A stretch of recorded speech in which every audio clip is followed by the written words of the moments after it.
Wangari Maathai.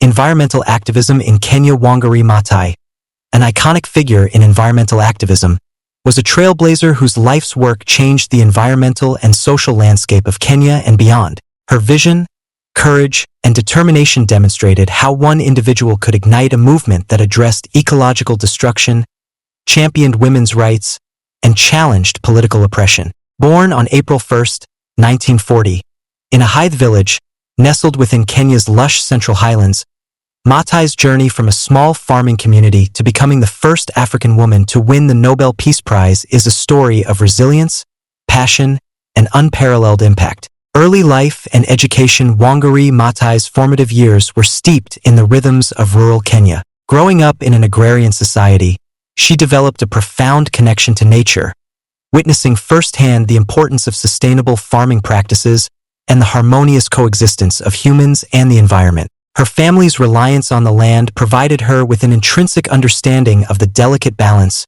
required to maintain ecological health. Her intellectual promise became evident early on, leading her to pursue education with fervor. At a time when the education of girls was often overlooked, Maathai's family supported her ambitions, paving the way for her to attend Loreto High School, one of Kenya's elite institutions for girls. Her academic excellence earned her a scholarship through the Kennedy Airlift Program, enabling her to study in the United States during the 1960s, a transformative era of civil rights movements and global social change. At Mount Street, Scholastica College in Kansas, she majored in biological sciences, a choice influenced by her fascination with nature and her desire to contribute to her community. Maathai later pursued a master's degree at the University of Pittsburgh, where she encountered environmental restoration projects that would shape her vision for Kenya.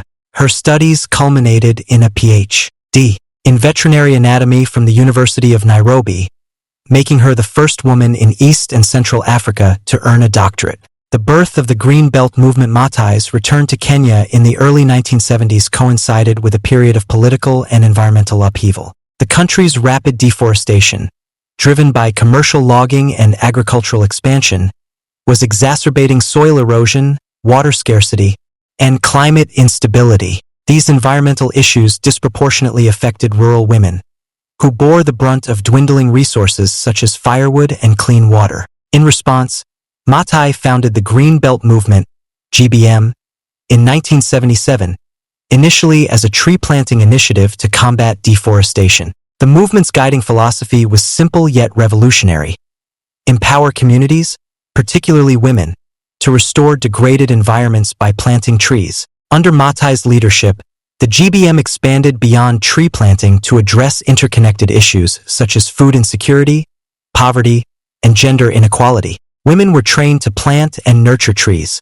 gaining financial independence and contributing to environmental conservation. The GBM's impact was profound. Millions of trees were planted across Kenya, revitalizing ecosystems, protecting water sources, and fostering a culture of sustainability. The movement became a model for grassroots environmental activism, inspiring similar efforts across Africa and the globe. Confronting political oppression. Wangari Maathai's activism extended beyond environmental concerns, placing her at odds with Kenya's autocratic government under President Daniel Arap Moi. Her outspoken opposition to land grabbing, corruption, and environmental exploitation earned her both admiration and hostility. One of her most notable confrontations with the government occurred in the early 1990s, when she led efforts to prevent the construction of a skyscraper in Nairobi's Uhuru Park, a vital green space. Despite facing arrests, intimidation, and physical assaults, Maathai's relentless advocacy succeeded in halting the project. Another significant episode was her involvement in protests at Karura Forest, where she opposed illegal logging and land allocation. Maathai's leadership galvanized public support, drawing attention to the government's complicity in environmental degradation. Her activism during this period highlighted the inseparability of environmental protection, democracy, and human rights. Recognition and legacy. Wangari Maathai's contributions to environmental conservation and social justice earned her numerous accolades, including the Goldman Environmental Prize and the Right Livelihood Award. However, her crowning achievement came in 2004, when she was awarded the Nobel Peace Prize. The Nobel Committee recognized her, holistic approach to sustainable development that embraces democracy, human rights, and women's rights in particular. Matai's legacy is enshrined in the enduring principles of the Green Belt movement, which continues to thrive under her successors. Her work inspired a generation of activists and policymakers to prioritize environmental stewardship and social equity. Beyond Kenya, her ideas influence global dialogues on climate change, biodiversity, and the empowerment of marginalized communities. Challenges and triumphs. Despite her achievements, Matai's journey was fraught with challenges. She faced resistance not only from political leaders but also from segments of society resistant to change. Her emphasis on women's empowerment clashed with patriarchal norms, and her environmental advocacy was often dismissed as a fringe concern.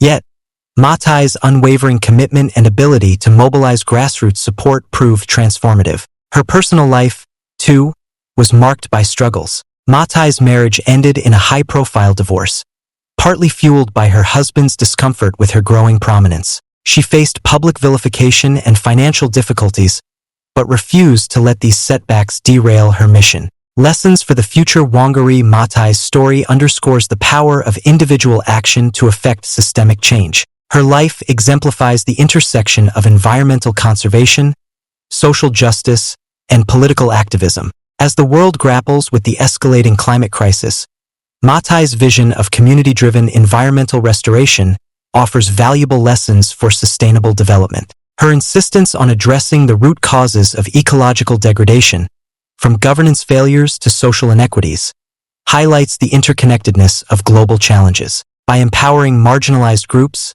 fostering local solutions, and advocating for accountability, Matai laid a blueprint for a more equitable and resilient world. Conclusion. Wangari Matai's legacy is a testament to the transformative power of courage, vision, and grassroots activism. From planting trees to defending human rights, her work transcended environmentalism to encompass the broader struggle for justice and dignity. Matai's life reminds us that protecting the planet is inseparable from protecting the people who inhabit it, and her story will continue to inspire generations to come.